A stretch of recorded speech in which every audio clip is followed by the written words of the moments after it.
Friends, आज हम बात करने वाले हैं 2024 में release TV series a killer paradox season 1। कहानी की शुरुआत में हम ली टैंग को देखते हैं, जो कि इस कहानी का मुख्य किरदार भी है, जो कि अभी मिलिट्री की ट्रेनिंग करके वापस आया है। फिलहाल उसके पास कोई जॉब नहीं होती, तो वो पास के ही स्टोर में पार्ट टाइम जॉब कर रहा होता है। ली टैंग अपनी फैमिली के साथ बैठा होता है, जिसमें उसकी बड़ी बहन होती है, जिसकी जल्द ही शादी होने वाली है। तो ली टैंग अपने माँ बाप से बोलता है कि वो कनाडा जाना चाहता है और वहीं जाकर जॉब करना चाहता है। अब सीन शिफ्ट होता है और हम ली टैंग को उसके फ्रेंड के साथ कॉलेज में देखते हैं। उसके फ्रेंड का नाम हुआन है। तो वो दोनों अपने बीते हुए स्कूल टाइम के बारे में बात करके याद करते हैं। और वहीं उसकी एक फ्रेंड ली टैंग के पोस्ट को पढ़ती है, जो ली टैंग ने सोशल मीडिया पे पोस्ट कर रखा होता है कि दोस्तों, मैंने मिलिट्री ट्रेनिंग पूरी कर ली है और वर्किंग हॉलीडे खत्म होते ही स्कूल जाऊंगा। मेरे अलावा मेरे सारे दोस्तों को नौकरी मिल चुकी है, इसलिए दिल हल्का करने के लिए यहाँ पर एक पोस्ट डाल रहा हूँ। अब रात में ली टैंग अपने घर पर होता है और अपने मोबाइल पर यूट्यूब पर एक वीडियो देख रहा होता है, जिसमें कनाडा के लाइफ स्टाइल के बारे में बताया जाता है, क्योंकि उसका सपना होता है कनाडा जाना की होती है। यहाँ तक उसने कनाडा की एक सीनरी भी मंगवा रखी होती है, जिसको जब वो हैंग करने जाता है तो उसके पास हैमर नहीं होता है, जिसकी वजह से वो अपनी सीनरी को हैंग नहीं कर पाता। फिर हम देखते हैं ली टैंग उस स्टोर पे जाता है जहाँ वो जॉब करता है। जब ली टैंग स्टोर पर होता है तो रात में दो आदमी वहाँ आते हैं। उनमें से एक का नाम किम होता है। तो एक आदमी स्टोर के अंदर आता है, जो कि काफी ड्रिंक किए होता है। वो एक सिगरेट का पैकेट खरीदता है और बियर ऑर्डर करके चला जाता है। वो बियर के पैसे नहीं पे करता, तो ली टैंग बाहर आता है और उसको बोलता है कि पहले पैसे पे करो, तभी मैं तुम्हें सामान दे पाऊंगा। लेकिन वो आदमी काफी ज्यादा शराब के नशे में होता है और ली टैंग से बदतमीजी करने लगता है। लेकिन उसका दूसरा साथी वो ली टैंग से सॉरी बोलता है और बोलता है मेरा दोस्त इतना बुरा आदमी नहीं है, लेकिन वो अभी नशे में है, उसे पता नहीं वो क्या बोल रहा है। अब जब ली टैंग की शिफ्ट खत्म होती है तो वो स्टोर से एक हैमर अपने साथ ले जाता है, क्योंकि वो सीनरी हैंग करने के लिए उसके पास हैमर नहीं होता। ली टैंग जब घर जा रहा होता है, वो देखता है वो आदमी जो उसके स्टोर पर आया था और काफी ड्रिंक किए हुआ था, वो सड़क के किनारे गिरा पड़ा है और उसका दोस्त जिसका नाम किम है वो आगे बढ़ रहा होता है। तो ली टैंग उसको बोलता है कि तुम्हें अपने दोस्त को ऐसे सड़क के किनारे नहीं छोड़ना चाहिए, ये रिस्की है, तुम उसे अपने घर ले जाओ। लेकिन किम बोलता है कि उसे वैसे ही सोने दो। हालांकि ली टैंग दोबारा उससे रिक्वेस्ट करता है तो किम गुस्से में आ जाता है और किम ली टैंग को 2-3 थप्पड़ मार देता है, जिससे ली टैंग गुस्से में आ जाता है। वो अपने बैग से उस हैमर को निकालता है और उसके सर पे दे मारता है और तभी वहाँ पे बारिश शुरू हो जाती है। अब ली टैंग गुस्से में आकर उसने उसको मार तो दिया, लेकिन वो पछता रहा था। अब वो सोच रहा था वो क्या करे। ली टैंग थोड़ी देर वहाँ पे खड़ा रहता है और सोचता रहता है। हालांकि ली टैंग के वार से अभी भी किम मरा नहीं होता है, किम अभी भी जिंदा होता है। वो घसीट कर आगे जाता है, अपने सर को शटर पे मारता है, जिससे उसकी वहीं पर मौत हो जाती है। लेकिन तभी वहाँ एक लड़की अपने डॉग के साथ आ जाती है, तो ली टैंग डर जाता है। लेकिन वो देखता है कि वो लड़की अंधी है, तो उसको जाके जान में जान आती है और थोड़ी देर बाद वो अंधी लड़की अपने डॉग के साथ वहाँ से चली जाती है। अब ली टैंग अपने घर आ जाता है,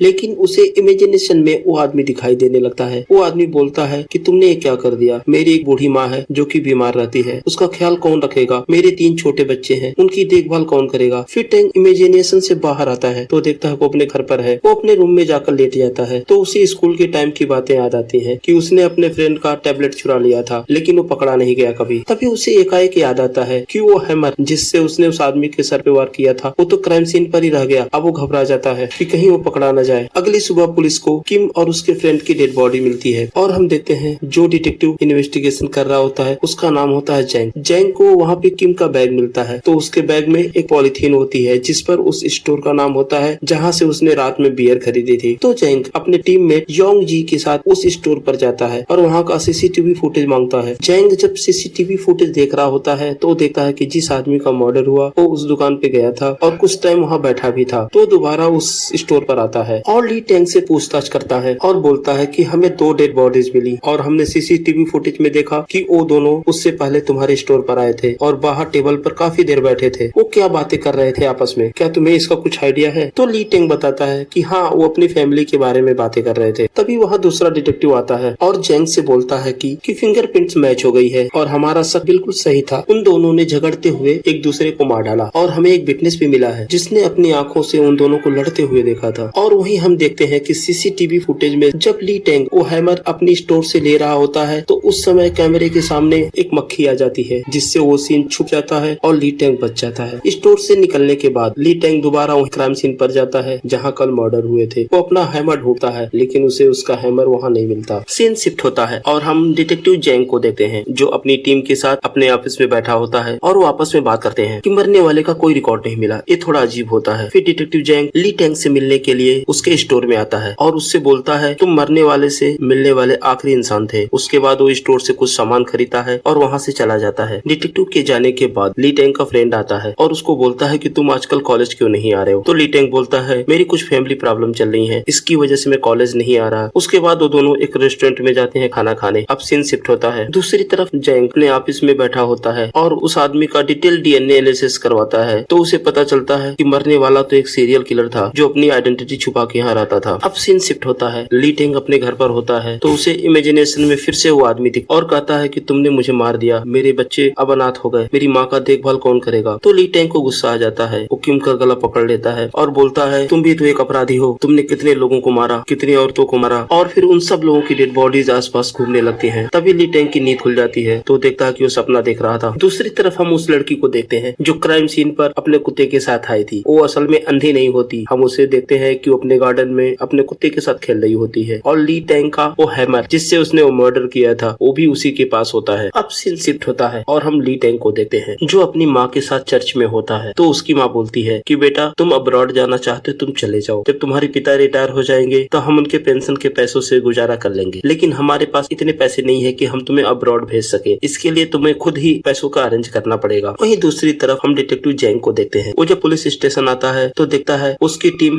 बाहर खड़ी होती है। तो उनसे पूछता है तुम लोग रूम के बाहर क्यों खड़े हो। वो बोलते हैं कि हमें डांट पड़ी है क्योंकि हम अपना काम अच्छे से नहीं कर रहे हैं। तभी उनका सीनियर आता है, वो बोलता है कि अगर प्रमोशन चाहिए तो तुम्हें ये सब केसेस सॉल्व करने ही होंगे। अब हम ली टेंग को देखते हैं जो एक दुकान पे अपने लिए मोबाइल खरीद रहा होता है। मोबाइल खरीदने के बाद वो अपने स्टोर पर आ जाता है और काम करने लगता है। तभी वो लड़की आती है जिसे वो अंधा समझ रहा था, एक्चुअली उसका नाम सियोंग होता है। पहले तो वो लड़की स्टोर से कुछ सामान खरीदती है, फिर वो ली टेंग से बोलती है कि मुझे 2 मिलियन चाहिए। तो ली टेंग चौंक जाता है, बोलता है किस बात के 2 मिलियन। वो बोलती है कि मैं अंधी नहीं हूँ और मैं देख सकती हूँ, मैंने देखा कैसे उस दिन तुमने उस आदमी को मारा था, तुम्हारा वो हैमर जिससे तुमने उस आदमी का मर्डर किया था वो भी मेरे पास ही है, इसलिए तुम्हें मुझे 2 मिलियन वॉन देने ही पड़ेंगे। एक आकर वहाँ से चली जाती है। अब सीन शिफ्ट होता है और हम ली टेंग के फ्रेंड्स वान और मियोंग को देखते हैं जो आपस में बात कर रहे हैं। ली टेंग ने मुझे मैसेज किया था, पैसे मांगे हैं, लेकिन एक बात नहीं समझ में आ रही कि उसे इतने पैसों की क्या जरूरत पड़ी गई। और इधर ली टेंग अपने स्टोर के मालिक से मिलने जाता है और बोलता है कि मुझे कुछ पैसों की जरूरत है। तो उसका मालिक बोलता है तुम्हें वो लड़का याद है जो पिछले साल नाइट शिफ्ट किया करता था, मैंने उसे एडवांस दिया तो क्या हुआ, उसने वो पैसे सारे जुए में उड़ा दिए और फिर जॉब छोड़कर गायब हो गया। तुम्हें पता है ना कितनी मुसीबत हो गई थी मेरे लिए, तब से मैंने किसी को भी एडवांस देना बंद कर दिया। अब ली टेंग बैंक चाहता है, उसके माँ बाप ने उसके नाम से जितने भी पैसे डिपॉजिट कर रखे थे वो सब निकाल लेता है। फ्रेंड्स,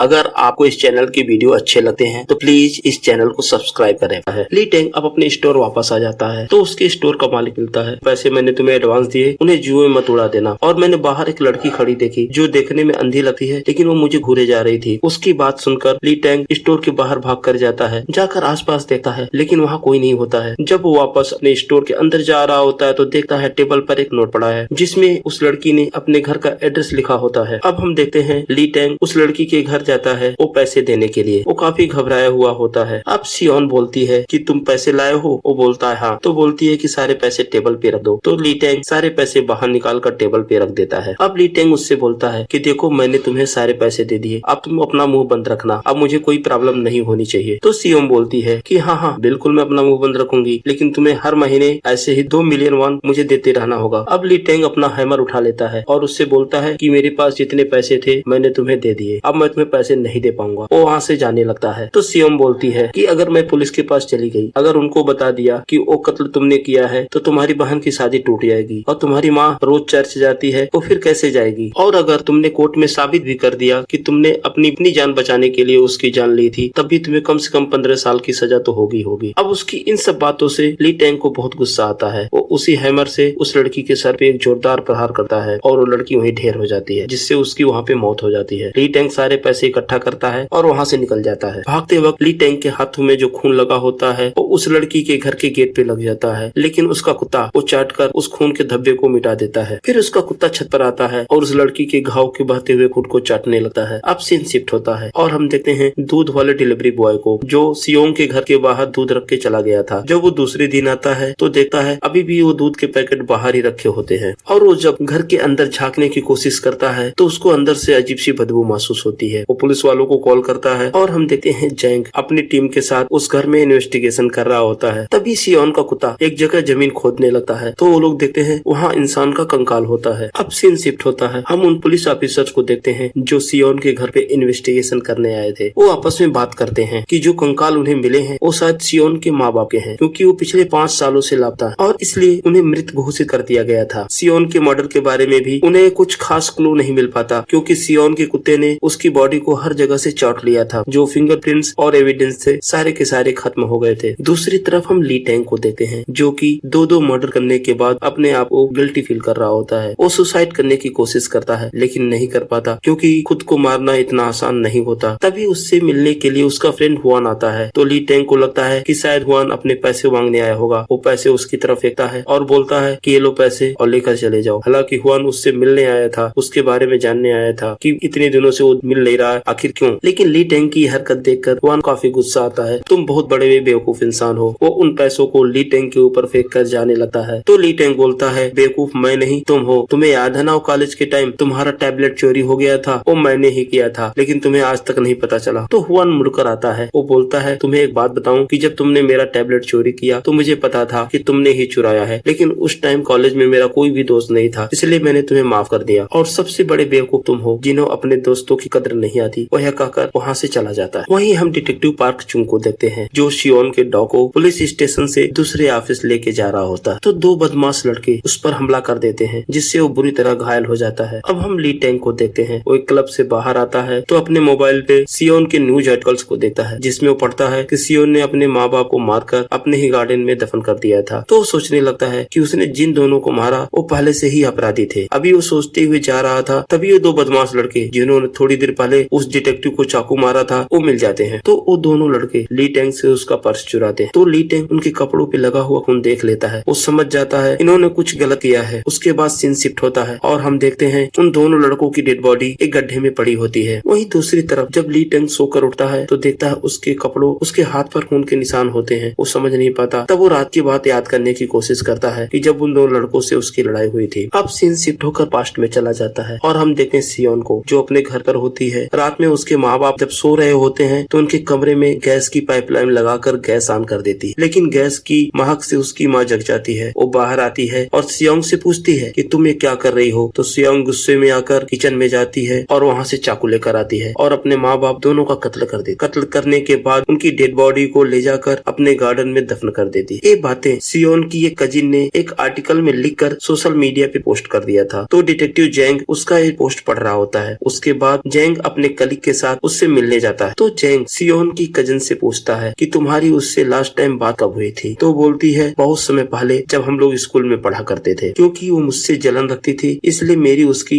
ज्यादा बातें नहीं होती थी। एक बार तो उसने गर्म खौलता हुआ पानी मेरे चेहरे पर फेंक दिया था। अब सीन शिफ्ट होता है और हम डिटेक्टिव जेंग और डिटेक्टिव यांग जी को देखते हैं। दोनों कैंग के घर जाते हैं उसके फ्लोरल में शामिल होने के लिए। लेकिन कैंग की माँ डिटेक्टिव जेंग को थप्पड़ मारने लगती है और कहती है मेरे बेटे के ऊपर तुम ऐसा इल्जाम कैसे लगा सकते हो। वो तो बहुत ही सीधा साधा था। उसके कातिल को पकड़ने के बजाय तुम उसी को कातिल ठहरा रहे हो। फिर वो दोनों उसके घर से वापस आते हैं। तो रास्ते में योंगजी जेंग से बोलता है कि सर आपको नहीं लगता आपको उसके साथ थोड़ा नरमी से पेश आना चाहिए, क्योंकि उसने अपना बेटा खोया है और आप उसके ऊपर इतना बड़ा इल्जाम लगा रहे हो। हमारे पास कोई ठोस सबूत नहीं है उसके खिलाफ। तो जेंग नाराज होता है। वो बोलता है तुम मुझे मेरा काम मत सिखाओ। जिसे तुम बेचारा समझ रहे हो वो बहुत बड़ा कातिल है। कुछ साल पहले मेरे पास एक केस आया था जहाँ पर इन दोनों ने एक लड़की के साथ रेप किया था। ये दोनों पकड़े गए लेकिन नाबालिग होने की वजह से इन्हें छोड़ दिया गया। बाद में उस लड़की ने सुसाइड कर लिया। और जेंग बोलता है कि किसी के चेहरे पे नहीं लिखा होता कि वो इनोसेंट है या वो क्रिमिनल है। अगर मेरी बेटी के साथ कोई ऐसा करता तो मैं उसे वही जान से मार देता। तो डिटेक्टिव यांजी बोलता है तब तो हमें उस लड़की के माँ बाप से पूछताछ करनी ही चाहिए। उसके बाद सीन शिफ्ट होता है और हम देखते हैं जेंग उस स्टोर पे जाता है जहाँ ली टैंग काम करता है। जब वो स्टोर के मालिक से मिलता है तो वो सीसीटीवी फुटेज मांगता है और ली टैंग के बारे में पूछता है। तो स्टोर का मालिक बोलता है कि जब से ली टैंग को मैंने एडवांस दिया तब से वो यहाँ आता ही नहीं, वो गायब है। मैं भी उसे ढूंढ रहा हूँ, अभी तक मुझे नहीं मिला। और इधर हम ली टैंग को देते हैं। उसके घर पर एक लेटर आता है जिसमें लिखा होता है कि उसके स्टोर के मालिक ने उस पर फ्रॉड का केस किया है क्योंकि वो एडवांस पैसे लेके भाग गया है। अब हम डिटेक्टिव सोंग चियोन को देखते हैं। वो लड़की योंग सी जिसने सुसाइड कर लिया था उसके फादर कैंग जी से मिलने जाता है। कैंग जी से योंग सी के बारे में पूछता है तो बताता है मेरी बेटी बहुत शरीफ थी, उसे फोटोग्राफी का शौक था, लेकिन मेरी बेटी के साथ गलत किया जिसकी वजह से उसने सुसाइड कर लिया और इसी वजह से मैंने उन दोनों को मार दिया। अब उसकी बात सुनकर डिटेक्टिव चौंक जाता है। अब वो डिटेक्टिव कोंग जी को पुलिस स्टेशन लेकर आता है और उससे पूछताछ करता है। वो बोलता है कि मैंने उन दोनों को ईंट से मारा था, लेकिन वो ईंट मैंने कहाँ फेंक दी मुझे कुछ याद नहीं आ रहा है। वो डिटेक्टिव उससे पूछता है कि तुमने उसको कैसे मारा। वो बोलता है वो दोनों उस टाइम काफी नशे में थे, तो मैंने आसानी से दोनों को ईंट से मार दिया। तो डिटेक्टिव सोंग चियोन को लगता है कि उसका केस सॉल्व हो गया। तभी वहाँ डिटेक्टिव जेंग आता है। वो उससे कुछ पूछताछ करता है तो बोलता है कि ये झूठ बोल रहा है, इसने वो मर्डर नहीं किए, क्योंकि जिसने भी मारा वो लेफ्ट हैंडर था और ये राइट हैंडर है। और दूसरी बात, इसने काफी दिनों से सिगरेट पीना छोड़ रखा है और वहाँ किलर ने सिगरेट से उनको जलाया था। तो इसका मतलब ये किलर नहीं है, लेकिन ये आरोप अपने ऊपर ले रहा है। हो सकता है किसी को बचा रहा हो। तो डिटेक्टिव की जेंग को पुलिस स्टेशन से छोड़ देता है। जब वो बाहर जाता है रास्ते पर, तभी उसे एक गाड़ी आकर टक्कर मार देती है, जिससे वो दूर जाकर गिरता है और चोटिल हो जाता है। दूसरी तरफ ली टैंग उस ऑफिसर को कॉल करता है जिसके पास उसका फ्रॉड का केस रजिस्टर हुआ था। तो वो ऑफिसर उसे रात में 9 बजे मिलने के लिए बुलाता है। तो ली टैंग अब वो हैमर और वो ईंट जिससे उसने मर्डर किए थे अपने बैग में रखता है और कुछ चेंज पैसे भी रख लेता है। बाकी पैसे वो ले जाकर अपने बैंक में जमा कर देता है। वो जैसे ही बैंक से बाहर निकलता है, एक बाइक पे 2 लड़के आते हैं और उसका बैग छीनकर भागने लगते हैं। बैग छीनने की वजह से ली टैंग सड़क पर गिर जाता है और जिससे उसे कुछ चोट आ जाती है। हम देखते हैं वो दोनों लड़के बैग से पैसे निकालकर उसके बैग को पानी में फेंक देते हैं। मतलब कि जो भी एविडेंस था वो हैमर और ईंट दोनों पानी में डूब गए। अब ली टैंग करवाने के लिए एक हॉस्पिटल में जाता है। तो वहाँ पर कैंग ची, उस लड़की का पिता, पहले से एडमिट होता है। वो ली टैंग को देख लेता है, उसको पहचान जाता है। वो अपने व्हील चेयर से उसके पीछे आता है, लेकिन वो गिर जाता है। तो ली टैंग उसके पास उसकी हेल्प के लिए आता है। तो कैंग जी बोलता है कि तुम यहाँ से चले जाओ, यहाँ चारों तरफ पुलिस वाले हैं, तुम्हें खतरा है। लेकिन ली टैंग उसकी बातों समझ नहीं पा रहा था। वो बिल्कुल सरप्राइज हो जाता है। वो बोलता है कि क्या आप मुझे जानते हैं? कैंग जी बोलता है अभी ये बातें करने का समय नहीं है, तुम यहाँ से निकल जाओ। तो ली टैंग उससे पूछता है कि कहीं आप वही आदमी तो नहीं जिसने उस दिन रात में मुझे मेरे घर पर पहुँचाया था? तो बोलता है कि तुम अभी यहाँ से चले जाओ, यहाँ बहुत पुलिस वाले हैं। अब सीन शिफ्ट होता है और हम एक आदमी को देखते हैं जो पार्टी से काफी नशे की हालत में बाहर आता है। वो पार्किंग एरिया में जाता है, अपनी गाड़ी के पास खड़ा होता है। तो उसे कुछ दूर अंधेरे में एक लड़का दिखता है। तो उसे लगता है कि वो ड्राइवर है जिसे उसने बुलाया था। वो उसको बुलाता है और गाड़ी चलाने के लिए बोलता है। वो लड़का उसके पास आता है, लेकिन हम उसका चेहरा नहीं देख पाते, लेकिन उसके टी शर्ट पर लिखा होता है ओनली फॉर हीरोज। अब जब वो दोनों रास्ते में होते हैं, तभी उस आदमी के पास एक कॉल आती है। तो दूसरी तरफ से बोलता है कि मैं आपका ड्राइवर हूँ, आप किधर हो? तो आदमी उस गाड़ी चला रहे वो ड्राइवर से पूछता है कि तुम मुझे किधर ले जा रहे हो? लेकिन तभी वो गाड़ी एक सुनसान जगह पर रुक जाती है और दूसरे ही पल हम देखते हैं उस आदमी की डेड बॉडी नदी में तैर रही होती है। रॉबिन नाम के एक लड़के को देखते हैं जो अपने घर पर होता है। तभी वहाँ डिटेक्टिव जेंग आ जाता है और उसे उन मर्डर केस की फाइल देता है जो भी हालिया में हुए हैं। और रॉबिन से पूछता है कि तुम्हें क्या लगता है एक किसी सीरियल किलर ने किए हैं? तो रॉबिन बोलता है कि इन केसेस को जोड़ने के लिए कोई तो लिंक आपस में मिलनी चाहिए, लेकिन मुझे नहीं लगता कि ये सीरियल किलर का काम है। पहले के कुछ केसेस देखकर लगता है कि इन्हें तैयारी के साथ नहीं मारा गया है, सब अचानक हुए हाथ से लग रहे हैं, क्योंकि किलर ने ज्यादातर बिना धार वाले हथियार इस्तेमाल किए हैं। लेकिन लास्ट वाले केस में देखें, वहाँ इसमें चाकू का इस्तेमाल किया गया है। किलर ने 4 बार चाकू मारा है, इतनी बेरहमी से हत्या की है, जिससे देखकर लगता है कि आखिरी केस में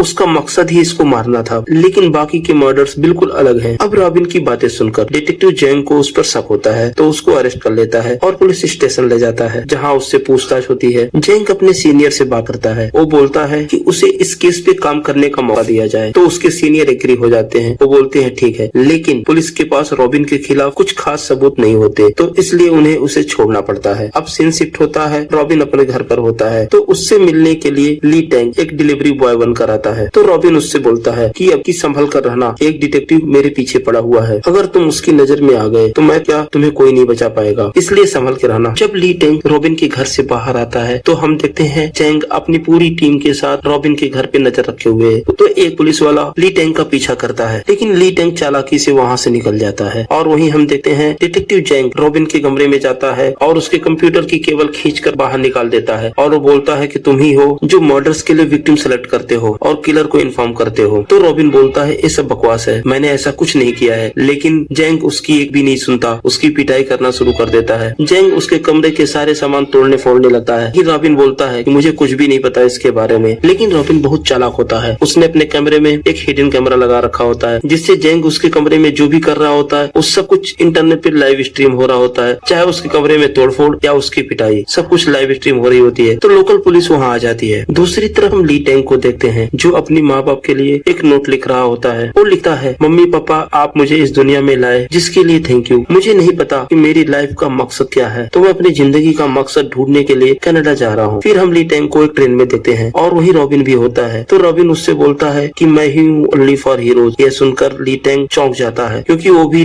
ओनली फॉर हीरोज ग्रुप का मेंबर होता है। रॉबिन बोलता है कि मैं तुमको काफी दिनों से ढूंढ रहा हूँ। वो बोलता है हम एक ग्रुप चलाते हैं जिसका नाम है ओनली फॉर हीरोज और हम उन लोगों को सजा देते हैं जो कानून से बच जाते हैं। लेकिन मुझे ऐसा लगता है कि तुम्हारे पास कुछ खास पावर है। तुम कैसे अपराधियों को चुन लेते हो, क्योंकि मैं जानता हूँ तुमने जिन लोगों को मारा वो सारे क्रिमिनल्स थे। और दूसरी सबसे इम्पोर्टेंट बात, तुम्हें कोई भी सबूत छुपाने की जरूरत नहीं पड़ी, सब अपने आप मिट गए। इसका मतलब ऊपर वाला भी चाहता है कि तुम ये काम करते रहो। रॉबिन बोलता है कि अगर हम दोनों साथ में काम करें तो हमें भागने की जरूरत नहीं पड़ेगी। अब ली टैंग रॉबिन के घर पर होता है, तो जब रॉबिन सोने जाता है तो उससे बोलता है तुम्हें कुछ भी जरूरत हो तो मेरे अलमारी से ले लेना। ली टैंग जब अलमारी खोलता है तो उसे अलमारी के पीछे एक सीक्रेट रूम मिलता है। उस कमरे में बहुत सारी फाइलें होती हैं, वो सारे क्रिमिनल्स की होती हैं। वहीं बहुत सारे वेपन्स भी रखे होते हैं तरह तरह के, और वहीं एक टी शर्ट होती है जिसपे लिखा होता है ओनली फॉर हीरोज। तो ली टैंग वहाँ से एक वेपन उठाता है और वो टी शर्ट पहनकर बाहर निकल जाता है। जब वो रास्ते में जा रहा होता है तो उससे एक आदमी टकराता है जो कि प्रोसिक्यूटर होता है। हालांकि वो आदमी ली टैंग से माफी मांगता है और माफी मांगकर आगे बढ़ जाता है, लेकिन ली टैंग को कुछ अलग ही महसूस होता है। वो उसका पीछा करना शुरू करता है और वो जब कार पार्किंग में जाता है फिर ली टैंग उसका ड्राइवर बन जाता है और उसकी कार को लेके एक सुनसान जगह पे जाता है जो हमने पार्ट 1 के वीडियो के लास्ट सीन में देखा था। अब ली टैंग उसके हाथ एक कुर्सी से बांध देता है। तो वो आदमी बोलता है कि तुम मुझे क्यों यहाँ लेकर आए, मैंने तो अपनी गलती के लिए सॉरी भी बोल दिया था। तो ली टैंग बोलता है कि पता नहीं क्यों मुझे तुम्हें मारने का मन कर रहा है। तो आदमी बोलता है कि लेकिन मेरी गलती क्या है जो तुम मुझे मारना चाहते हो। तो ली टैंग रॉबिन को बुलाता है। रॉबिन अपने लैपटॉप पर चेक करता है तो देखता है कि प्रोसिक्यूटर ने एक लड़की का रेप किया था और उसके बाद उसको जान से मार दिया था। अब उसके पास्ट को देखकर ली टैंग को गुस्सा आता है। वो उस आदमी को मारकर उसकी डेड बॉडी को नदी में फेंक देता है। जब वो चाकू धो रहा होता है तो रॉबिन से बोलता है कि लगता है मुझे मेरी जिंदगी का मकसद मिल गया, यानी कि उन क्रिमिनल्स को सजा देना जो कानून से बच जाते हैं। वहीं दूसरी तरफ डिटेक्टिव जैंग और उसके सीनियर को सस्पेंड कर दिया जाता है और इधर ली टैंग जस्टिस के नाम पे बहुत सारे लोगों को मार देता है। अब वो सचमुच का एक सीरियल किलर बन गया था। अब सीन शिफ्ट होता है और हम एक आदमी को देखते हैं जिसका नाम सोंग चॉन है। वो एक डिलीवरी मैन से मिलता है और उसको बताता है कि मैं डिटेक्टिव सोंग चॉन हूँ और उसे ली टैंग का फोटो दिखाता है और कहता है कि क्या तुम इसे जानते हो। तो डिलीवरी मैन कहता हाँ ये तो ली टैंग है। तो चोंग बोलता है कि घबराने की कोई जरूरत नहीं, बस मुझे उससे कुछ पूछताछ करनी है। दूसरी तरफ हम जियोंग नाम की एक लड़की को देखते हैं जिसका एक MMS वीडियो इंटरनेट पर वायरल हो गया था, जिसकी वजह से उसे अपना शहर छोड़कर दूसरे शहर जाना पड़ा। अब वो एक सुपरमार्केट में काम करती है। वहीं हम रॉबिन को देखते हैं जो ली टैंग के लिए एक फेक आईडी बनाता है और ली टैंग उस फेक आईडी के आधार पर उसी सुपरमार्केट में काम करता है जहाँ जियोंग करती है। वहीं हम एक लेडीज को देखते हैं जो सुपरमार्केट में कुछ सामान खरीदने आई थी। फिर उस सामान के रिफंड के लिए जियोंग से बहस करती है क्योंकि उसके पास उस सामान का रिसिप्ट नहीं था, इसलिए जियोंग उस सामान को रिफंड करने से मना कर देती है। तो वही सुपरमार्केट का मैनेजर आ जाता है जो उस लेडी से सॉरी बोलता है और उसे कुछ गिफ्ट देकर मनाने की कोशिश करता है। वो लेडी जब बाहर जाती है तो देखती है कि उसकी गाड़ी पर एक सिगरेट गिरी होती है और वही ली टैंग उसकी गाड़ी से थोड़ी दूर पर सिगरेट पी रहा होता है। तो उस लेडी को लगता है कि शायद ली टैंग ने ही उसकी गाड़ी के शीशे पर सिगरेट गिराई है। वो ली टैंग से बोलती है कि तुमने मेरी गाड़ी पर सिगरेट क्यों गिराई। तो ली टैंग बोलता है कि आपके पास कोई प्रूफ है कि मैंने ही ये सिगरेट गिराई। अगर ये साबित होता है कि मैंने सिगरेट नहीं गिराई तो क्या आप मुझसे सॉरी बोलोगी। फिर वो औरत बोलती है ठीक है मैं पुलिस को कॉल करती हूँ। तो ली टैंग बोलता है हाँ पुलिस को बुलाओ, मैं भी उनको बताऊंगा कि तुमने सुपरमार्केट से चोरी की और फिर सामान के रिफंड के लिए लड़ाई भी की। फिर वो लेडीज घबरा जाती है और वहाँ से चली जाती है। इधर जियोंग अपनी माँ को रिसीव करने एयरपोर्ट जाती है क्योंकि आज उसकी माँ उससे मिलने आ रही है। सीन शिफ्ट होता है और हम डिटेक्टिव जैंग को देखते हैं। उससे मिलने के लिए दो detective Jeong Ji and Park Chung आते हैं और वे एयरपोर्ट के CCTV का फुटेज देखते हैं जहाँ उन्हें ली टैंग दिखता है। अब जैंग अपनी टीम के साथ ली टैंग के घर जाता है और उसके पेरेंट्स से मिलता है और उनको बोलता है कि उन्हें ली टैंग की मिसिंग रिपोर्ट फाइल करवानी चाहिए। लेकिन ली टैंग के पेरेंट्स पहले तो मना कर देते हैं, बाद में वो पुलिस स्टेशन आते हैं और उसकी मिसिंग रिपोर्ट फाइल करते हैं। वहीं दूसरी तरफ हम जियोंग को देखते हैं जो अपनी माँ के साथ एक रेस्टोरेंट में बैठी होती है। तो वहाँ पर एक आदमी जियोंग को लगातार घूर रहा होता है। तो जियोंग अपने सीट से उठकर उसके पास जाती है और कहती है कि क्या तुमने कभी लड़की नहीं देखी और तुम मुझे इस तरह क्यों घूर रहे हो। तो लड़का बोलता है कि मेरा नाम सैंगमिन है, लगता है तुम मुझे भूल गई, हम एक स्कूल में एक साथ ही पढ़ा करते थे। अब जियोंग उसे पहचान जाती है। फिर दोनों बैठकर बातें करते हैं तो जियोंग उसको सॉरी बोलती है कि मैंने तुम्हें पहचाना नहीं। वो बोलता है कोई बात नहीं। फिर वो दोनों उस MMS वीडियो के बारे में बात करते हैं। तो बोलती है हाँ मेरे बॉयफ्रेंड ने मुझे धोखा दिया, पहले तो मेरी वीडियो बनाई फिर उसे इंटरनेट पर अपलोड कर दिया। अब डिटेक्टिव जैंग और सोंग चियोन दोनों ली टैंग को ढूंढते हुए बुसान जाते हैं और वहाँ की पुलिस पुलिस वालों से मिलते हैं, उन्हें बताते हैं कि ये लड़का मिसिंग है और साथ ही कुछ मर्डर का सस्पेक्ट भी है, इसलिए हम ऑफिशियल ऑर्डर लेकर आए हैं ताकि आप हमारी इस केस में मदद कर सके। तो वहाँ के पुलिस वाले कुछ खास इंटरेस्टेड नहीं होते, लेकिन फिर भी वो उसकी हेल्प के लिए एग्री हो जाते हैं। सीन शिफ्ट होता है और हम जियोन को देखते हैं उसके पास सॉन्ग मिन का कॉल आता है। वो कहता है कि मैं तुमसे मिलना चाहता हूँ। तो पहले जियोन बोलती है कि तुम्हें मेरा नंबर कहाँ से मिला। वो बोला पुराने दोस्तों से। फिर वो बोलता है कि मेरी गर्लफ्रेंड ने मुझे धोखा दिया और मेरा ब्रेकअप हो गया, मैं काफी दुखी हूँ, इसलिए मैं तुमसे मिलना चाहता हूँ। तो जियोंग सॉन्ग मिन को अपने कमरे पर बुलाती है। वो दोनों काफी बातें करते हैं, ड्रिंक भी करते हैं। उसके बाद वो दोनों इंटीमेट होते हैं। थोड़ी देर बाद सॉन्ग मिन के फोन पे उसकी गर्लफ्रेंड का मैसेज आता है, तो उसको इग्नोर करके फोन साइड में रख के चला जाता है। जियोंग उसके फोन को चेक करती है तो देखती है कि उसकी गर्लफ्रेंड का मैसेज है, जो कि उनकी शादी का इनविटेशन कार्ड होता है। अब ये देख करके जियोंग बिल्कुल शॉक रह जाती है। इस बात को लेकर उन दोनों में बहस होने लगती है। तो सॉन्ग मिन गुस्से में आ जाता है और जियोंग को गला दबा देता है, जिससे उसकी मौत हो जाती है। इधर हम टीवी पर न्यूज देखते हैं कि जियोंग के अपार्टमेंट में आग लग गई और आग लगने से उसकी मौत हो गई। लेकिन उसके पड़ोसी बताते हैं कि कुछ देर पहले उन्हें किसी के बहस की आवाज आ रही थी। साथ जियोंग के साथ कोई और था उसके कमरे में, जिससे उसकी लड़ाई हो रही थी और तेज तेज आवाजें उसके कमरे से आ रही थी। दूसरी तरफ ली टेंग सुपरमार्केट में होता है, तो उसके साथ काम करने वाले लोग उसे जियोंग के डेथ के बारे में बताते हैं। लेकिन तभी वहाँ ली टेंग को ढूंढते हुए सोंग चियोन आ जाता है। उसको देखकर ली टेंग छुपने लगता है, तो ली टेंग भागकर स्टोरेज रूम में जाता है। तभी वहाँ सोंग चियोन भी आ जाता है। वो उसको पकड़ लेता है और पूछता है कि मुझे पता है कि उन सब का कत्ल तुमने ही किया है। लेकिन तभी वहाँ डिटेक्टिव जेंग आ जाता है, तो ली टेंग मौके का फायदा उठाकर वहाँ से बाहर भाग जाता है। जब जेंग उस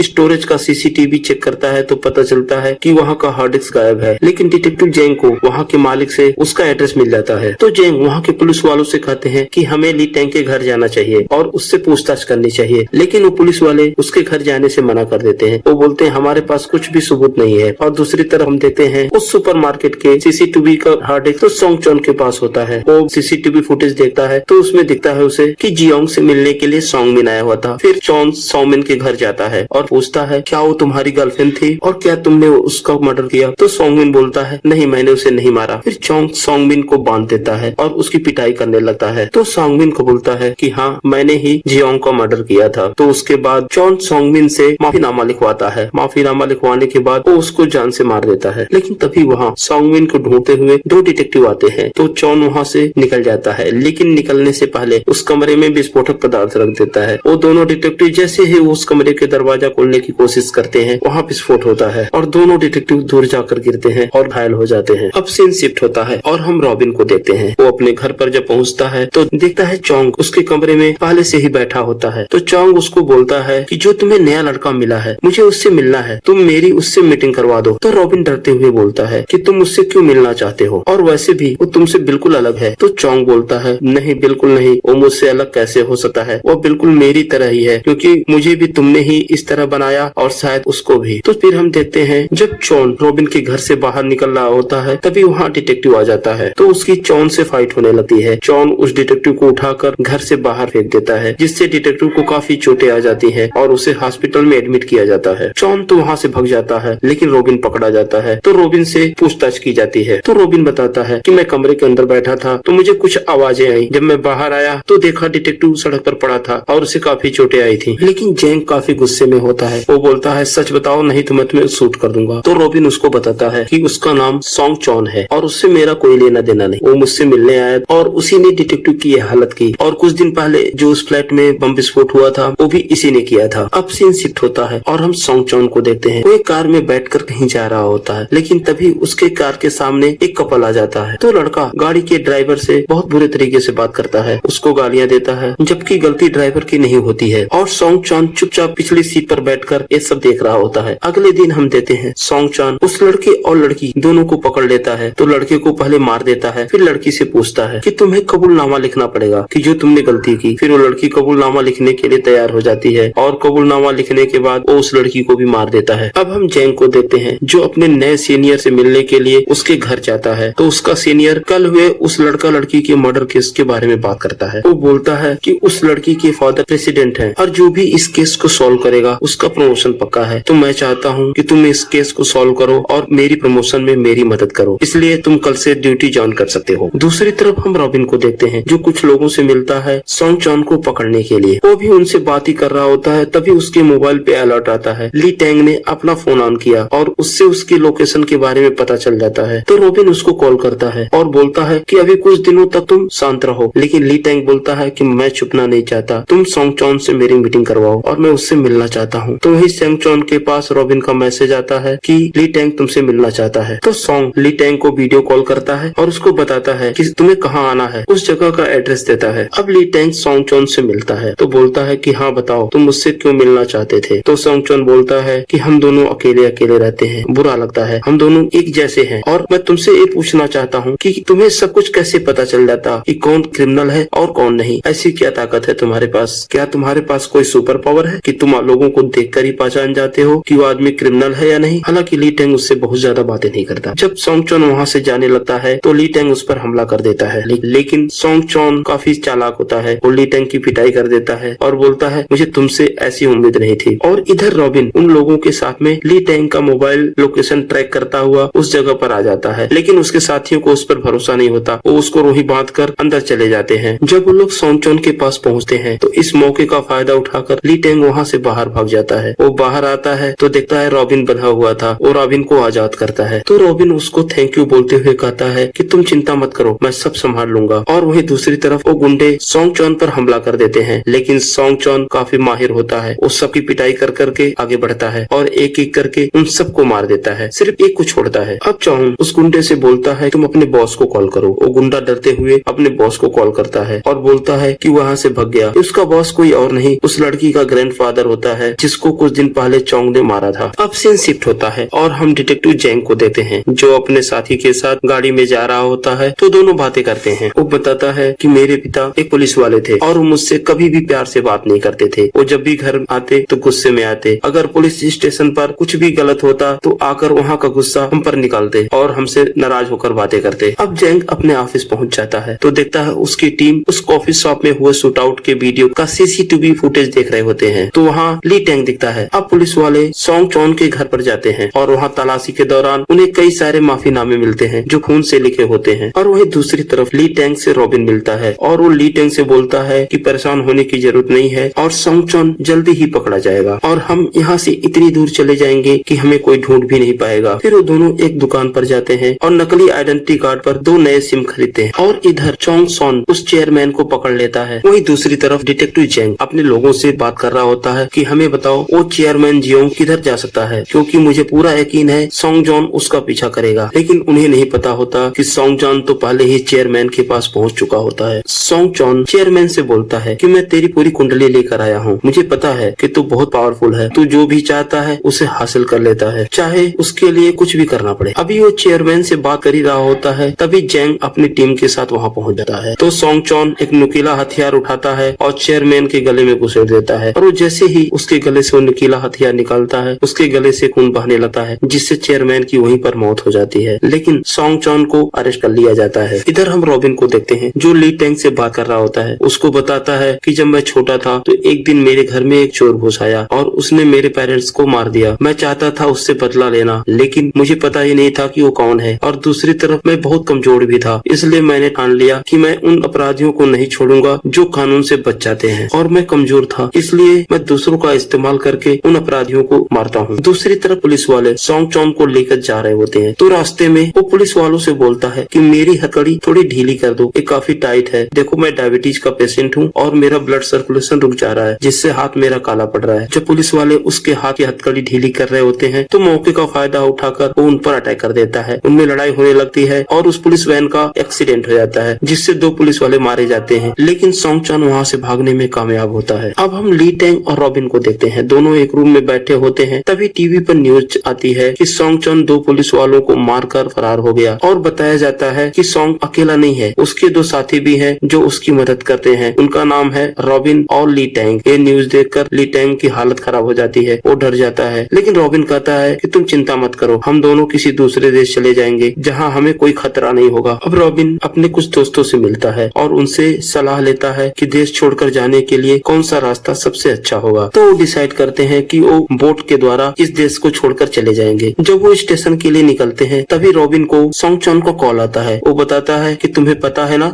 हम तीनों के पीछे पुलिस पड़ी हुई है, इसलिए चुपचाप बुसान फैक्ट्री आ जाओ। लेकिन रॉबिन ली टैंग को कुछ भी नहीं बताता। वो जानता था कि अगर ली टैंग वहाँ जाएगा तो शायद उसकी जान को खतरा हो। तो ली टैंग से बोलता है कि ऐसा है कि हम दोनों एक साथ एक नाव पर अगर जाएंगे तो खतरा हो सकता है, इसलिए मैं बस के बारे में पता करता हूँ और मैं बस से आ जाऊंगा तुम्हारे पीछे। लेकिन ली टैंग को उस पर शक हो जाता है। तो जैसे ही रॉबिन अपनी गाड़ी से बाहर जाता है बस का पता करने के लिए, वो उसके मोबाइल में लाइव लोकेशन एक्टिव कर देता है। तो रॉबिन ली टैंग को उस गाड़ी में बैठा देता है जो उसको बोट तक ले जाती, और उस बोट से वो देश छोड़कर दूसरे देश निकल जाता। और फिर रॉबिन डिटेक्टिव जंग से मिलता है और उससे कहता कि मैं आपको बता सकता हूँ कि सॉन्ग चॉन कहाँ मिलेगा, लेकिन मेरी एक शर्त है, लेकिन आपको प्रॉमिस करनी होगी कि आप ली टैंग को छोड़ देंगे। दूसरी तरफ वहीं हम सॉन्ग चॉन को देखते हैं जो हॉस्पिटल में होता है, और वहीं डिटेक्टिव जंग के फादर भी एडमिट होते हैं। थोड़ी देर बाद हम देखते हैं कि जैंग की माँ बेहोश होती है। तभी जैंग को हॉस्पिटल से कॉल आता है। जब जैंग हॉस्पिटल पहुंचता है तो उसे पता चलता है कि उसके फादर की डेथ हो चुकी है। वो काफी दुखी होता है और साथ ही गुस्से में भी होता है। वो हॉस्पिटल से बाहर आता है और रॉबिन से पूछता है कि मुझे बताओ सॉन्ग कहाँ मिलेगा। तो रॉबिन बोलता है कि मैं आपकी मदद करूंगा सॉन्ग चॉन को पकड़वाने में, और सारा इल्जाम भी मैं अपने ऊपर ले लूंगा, लेकिन आपको मुझसे प्रॉमिस करनी होगी कि आप ली टैंग को कुछ नहीं करेंगे। और दूसरी तरफ हम ली टैंग को देखते हैं जो अकेले बाहर जाना कैंसिल कर देता है क्योंकि उसे रॉबिन पर शक था। तो इसलिए ली टैंग अपना प्लान कैंसिल करके उसकी लोकेशन को ट्रैक करके वापस आता है। अब रॉबिन सॉन्ग चॉन की बताई हुई जगह पर पहुंच जाता है जहां सॉन्ग चॉन पहले से ही होता है। सॉन्ग चॉन बोलता है कि तू अकेला आया है, मजा नहीं आया। तो रॉबिन बोलता है कि ये सब यही रोक दो और मैं तुम्हारी हर बात मानने के लिए तैयार हूँ। लेकिन तभी वहाँ डिटेक्टिव जैंग आ जाता है। तो सॉन्ग चॉन उसको बोलता है कि तुझे तो मेरा शुक्रिया अदा करना चाहिए कि मैंने तेरे बाप की जिंदगी को आजाद कर दिया। वो कितनी मुश्किलों में जी रहा था, मैंने तो उसको दर्द से छुटकारा दिलवा दिया। तू भी तो यही चाहता था ना। अभी ये बातें चली रही होती हैं, तभी ली टैंग रॉबिन का मोबाइल ट्रैक करते हुए वहाँ आ जाता है। वो जगह एक पुरानी बंद फैक्ट्री होती है, इसलिए वहाँ की लाइट कभी आती है कभी चली जाती है। ली टैंग को देखते ही सॉन्ग चॉन उस पे गोली चला देता है, लेकिन ली टैंग कूदकर अपनी जान बचाता है। अब चारों तरफ से गोलियां चलने लगती हैं, लेकिन सॉन्ग चॉन ली टैंग को पकड़ लेता है और वो दोनों लड़ने लगते हैं। तो रॉबिन ली टैंग को बचाने के लिए उनके बीच में आ जाता है। इन सब में गोली रॉबिन को लग जाती है और रॉबिन वहीं मारा जाता है, लेकिन डिटेक्टिव जैंग सॉन्ग चॉन को शूट कर देते हैं, जिससे